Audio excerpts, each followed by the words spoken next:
Assalamualaikum warahmatullahi wabarakatuh. Selamat sore para ibu dan para calon ibu. Perkenalkan, saya Nadia Ulfah.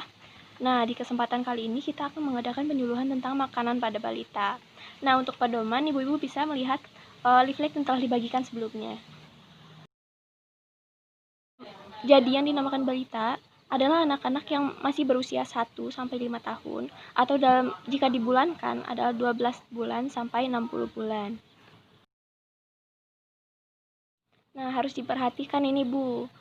Pemberian makanan untuk balita ini tidak dapat sembarangan. Nah, makanan balita itu mempunyai prinsip dan syarat. Prinsipnya itu harus cukup energi, harus cukup protein, karbohidrat, lemak, serat, dan cairan. Nah, untuk syarat makanan balita yang pertama itu harus mengandung semua zat gizi yang dibutuhkan oleh anak. Nah, yang kedua, bentuk makanan dan porsi makanannya itu disesuaikan. Jika anaknya masih kecil, boleh makanannya itu berupa bubur. Jika anaknya sudah lumayan besar, misalnya sudah berumur 2 tahun ke atas, itu sudah bisa diberikan makanan biasa. Yang ketiga, makanan harus bersih dan terbebas dari kuman. Makanya para ibu itu harus memasak sendiri untuk anaknya. Dari keempat, tidak berbumbu tajam dan merangsang. Yang kelima, dihidangkan secara menarik.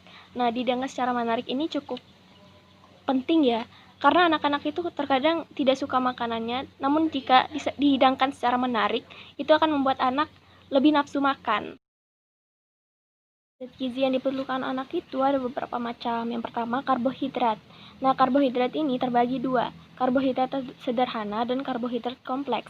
Jadi perbedaannya karbohidrat ini, yang pertama, karbohidrat sederhana itu adalah karbohidrat yang mudah untuk diserap oleh tubuh. Ini ditemukan di kayak permen, jelly, madu, seperti itu. Dan yang kedua itu karbohidrat kompleks. Jadi karbohidrat kompleks ini sedikit susah untuk diserap tubuh, jadi membuat anak kenyang lebih lama. Jadi karbohidrat kompleks ini ditemukan di singkong, misalnya ubi, jagung, gandum, dan lainnya. Jadi anak-anak disarankan untuk mengkonsumsi karbohidrat kompleks daripada karbohidrat sederhana. Jadi ini agar gula darah anak terjaga dan agar anak tidak mengkonsumsi karbohidrat secara berlebihan. Selanjutnya itu protein. Kebutuhan protein pada balita dapat dicukupi dengan mengkonsumsi produk hewani dan nabati.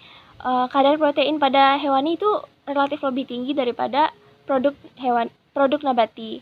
Jadi produk hewani untuk mencukupi kebutuhan protein itu contohnya ikan, ayam, daging-dagingan, dan semacamnya. Contoh produk nabatinya yang pertama itu ada tahu, ada kacang kedelai, ada tempe, dan banyak lain. Lemak. Jadi menurut American Heart Association, jadi anak berusia 2-3 tahun itu dianjurkan untuk mengkonsumsi lemak sebanyak 30-35% dari kebutuhan total kalorinya. Sementara untuk anak 4-5 tahun itu dianjurkan untuk mengkonsumsi lemak sekitar 25-35% dari kebutuhan total energinya. Lemak ini juga terbagi ada S2. Yang pertama itu lemak jenuh dan yang kedua lemak tidak jenuh. Jadi untuk anak-anak disarankan agar mengkonsumsi lemak tidak jenuh.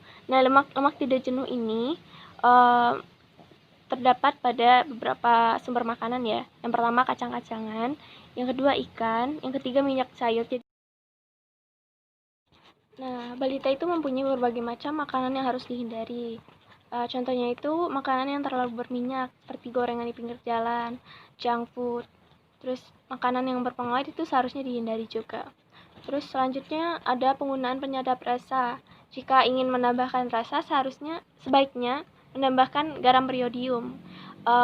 Namun tetap dalam jumlah yang terbatas.